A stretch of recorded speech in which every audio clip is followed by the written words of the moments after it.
ဒီနေ့ကျွန်တော်တူတူကဆင်ခြင်ဖို့အတွက်ယေရှုခရစ်၌စက်တရေဆိုတဲ့ခေါင်းစဉ်လေးနဲ့တူတူကဆင်ခြင်ဖို့အတွက်ဖြစ်ပါတယ်။ဘုဒ္ဓလူငါတင်သည်ယေရှုခရစ်ထံ၌ကောင်းသောစက်တရေကဲ့သို့ဆင်းရဲဒုက္ခကိုသိခံလို့စစ်တိုက်တဲ့သူနော်စစ်တိုက်တဲ့သူတွေကဒီလောကီမှုရေးရဆိုတာလောကနဲ့ပျော်ပါနေတဲ့ဥစ္စာတွေနဲ့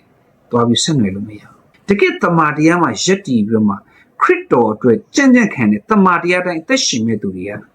အခက်ခဲဒုက္ခပြဿနာရှိတယ်ကျွန်တော်တို့အဲ့ဒီအတွက်လိုအပ်တဲ့အရာကဉာဏ်ပညာဖြစ်တယ်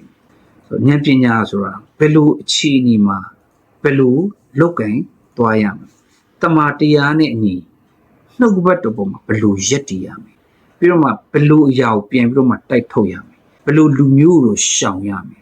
ဘယ်လိုအခြေအနေမျိုးမှာတော့နှိမ့်ချခြင်းနဲ့အသက်ရှင်စသည်ဖြင့်ဒါတွေအကုန်လုံးကတတ်ရှင်တော်ဝိညာဉ်တော်အဖြစ်ကျွန်တော်တို့